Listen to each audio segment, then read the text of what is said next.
여러분께서는 타이타닉의 침몰에 대한 이론이 얼마나 많은지 알고 계신가요? 네, 엄청나죠. 오늘 여러분에게 공유해드릴 저만의 이론까지 포함해서요. 그리고 나서 어떤 것이 가장 그럴듯하게 들리는지 여러분께서 결정해보세요. 이 사건에 대한 첫 번째 가설은 통침몰 이론이었습니다. 매우 단순하고 기본적인 이론인데요. 아무런 분열 없이 침몰이 일어났다고 주장하고 있죠. 새벽 2시 15분, 배가 빙산과 충돌합니다. 새벽 2시 18분, 불이 꺼집니다. 배가 45도 각도에 도달한 후 바닷속으로 빠르게 마지막 낙하를 시작합니다.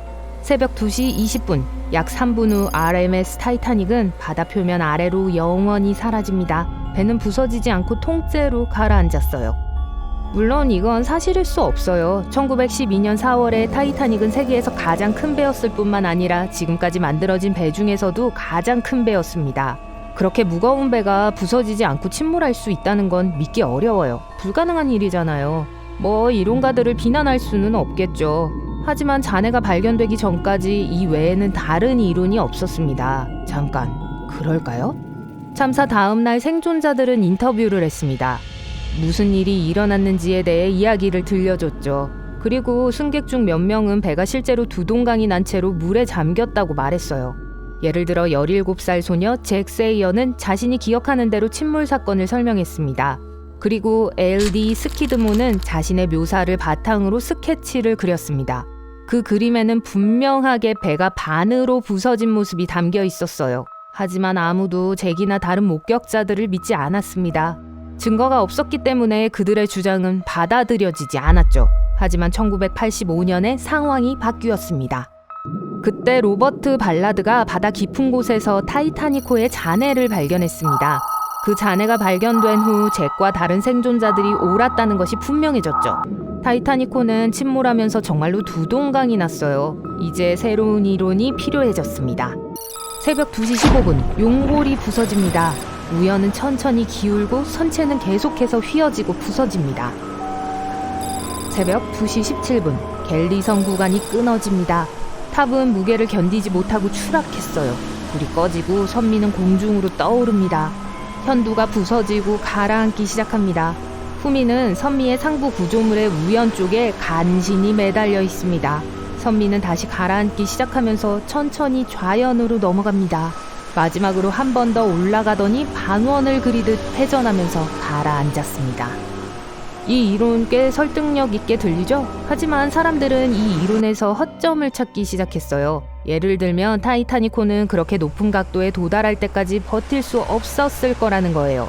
훨씬 더 일찍부터 배는 부서지기 시작했을 겁니다. 이는 연구와 추리를 할 부분이 훨씬 많이 남아있다는 의미죠. 그래서 사람들은 자기들만의 가능한 시나리오를 생각해내기 시작했습니다. 그 누구도 좋아하지 않았던 것들을 먼저 살펴볼까요? 첫 번째 침몰 이론에 따르면 타이타닉이 높은 각도를 만들어내면서 선미의 무게가 지탱되지 못해 위에서부터 아래로 균열이 발생했다고 했죠. 하지만 이는 물리적으로 불가능합니다. 다른 이론은 없을까요? 2006년 해군의 건축가 로저 롱은 소위 말하는 V 이론을 연구하기로 했습니다. 새벽 2시 17분, 배는 아마 11도 정도의 낮은 각도에서 부서지기 시작했을 거예요. 상부 구조물이 떨어지고 균열이 발생하기 시작합니다. 그 순간에는 타이타닉의 이중 미창만이 배를 지탱하고 있었어요. 하지만 배의 고장으로 인한 압력으로 이중 미창도 휘어지기 시작했죠. 갈라진 틈으로 물이 쏟아지고 있습니다. 물이 두 공간 사이에 하중을 실으면서 배를 다른 방향으로 휘어지게 해 V자와 비슷한 모양이 만들어집니다. 위층의 갑판이 으스러지고 휘어집니다. 현두는 바닥을 향하고 선미는 마지막으로 가라앉습니다. 하지만 이 이론은 발표된 이후로 여러 번 반증됐어요. 타이타닉의 뱃머리 부분의 위쪽 갑판의 모서리가 모두 부서지고 으스러졌기 때문에 로저 롱은 이 이론을 생각해냈습니다.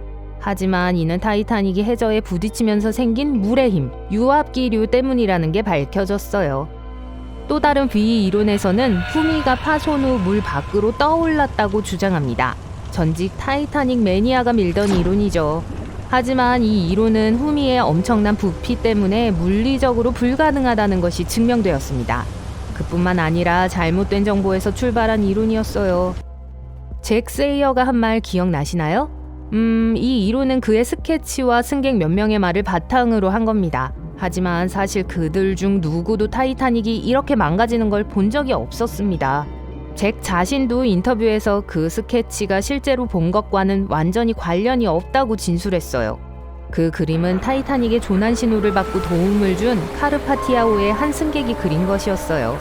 따라서 그 그림은 증거로 사용될 수 없었습니다.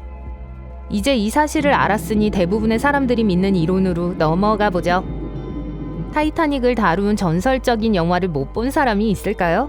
이 영화는 제70회 아카데미 시상식에서 다양한 부문의 후보에 오르고 상을 탔어요. 정말 그럴만했죠. 하지만 제임스 카메론이 수년 동안 타이타닉호에 관심을 가지고 그 배의 역사를 연구했다는 것도 알고 계셨나요?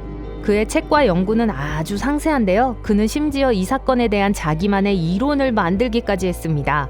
그 이론은 바나나 스플릿이라고 하고 영화 속에서도 등장합니다. 상황은 이렇습니다. 타이타닉호는 23도 각도에 도달하여 용골까지 부서집니다. 선미가 아래로 떨어질 때 이중 미창은 경첩의 역할을 합니다. 이중 미창이 부서지면서 용두와 선미가 분리되고 선미는 좌연으로 기울어져 수직으로 서 있다가 물속으로 빠져 들어가기 시작해요. 이 이론은 로이 맹고의 이론과 함께 과학적으로 가장 정확한 이론입니다. 잠깐, 로이 맹고는 또 누구죠? 로이 맹고는 한동안 가장 그럴듯했던 이론을 생각해낸 엔지니어였습니다. 새벽 2시 17분, 타이타닉호의 불이 꺼집니다. 그 순간 배는 20에서 23도 각도로 기울어져 있습니다. 갑자기 세 번째 통풍구 근처에서 배가 두 동강이 납니다. 그렇게 선미는 물속으로 가라앉고 용골이 먼저 부서집니다. 홀수와 하부 선체도 찌그러지고 부서집니다. 거대한 균열로 인해 뱃머리와 선미로 물이 밀려 들어오고 뱃머리 부분은 파도 아래로 가라앉습니다. 선미는 70에서 90도 각도까지 올라가더니 곧 가라앉게 됩니다. 이 이론은 가장 일리가 있는 것처럼 보이지만 상당히 논란이 많은 이론이었어요. 배가 부서지는 모습을 본 생존자들은 후미가 완전히 사라진 상태에서 선미가 다시 떠올랐다고 진술했어요. 맹고의 이론은 이 진술과 모순되는 반면 제임스 카메론의 시나리오는 이를 반영했죠. 여러분도 저와 같은 생각이신가요? 진실은 중간 어딘가에 있을 겁니다. 이제 약속대로 제 이론을 들려드릴게요. 사실 제 이론은 아닙니다. 로이 맹고와 제임스 카메론의 이론을 합친 것에 가깝죠. 저는 제임스 카메론의 이론이 맞다고 생각해요. 새벽 2시 17분, 배의 각도가 높아지고 불이 꺼집니다. 그리고 나서 배가 두 부분으로 똑 부러졌어요. 후미는 내려앉기 시작하고 이중 미창은 1분 정도 선미에 붙어 있습니다. 이중 미창이 떨어지면서 두 부분은 분리가 되고 후미가 아래로 떨어지게 됩니다. 그러자 맹고의 말대로 선미가 높은 각도로 솟아오르더니 수직으로 가라앉기 시작합니다. 생존자들이 배가 깔끔하게 부서졌다고 진술했기 때문에 정말 그랬을 수도 있어요. 이는 선미가 숨겨져 있을 수 없었다는 뜻입니다. 그리고 선미가 물속으로 사라지기 전에 수직으로 떠있던 모습을 승객들이 아마 몇 분 동안 보았을 거예요. 충분히 오랜 시간이죠. 어쨌든 이 모든 것들은 그저 추측일 뿐입니다.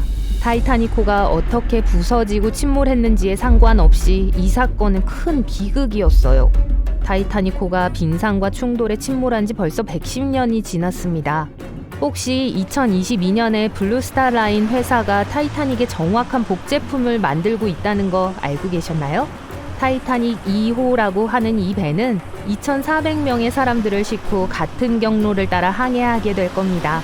아무 문제가 없는 항해가 되길 바래요.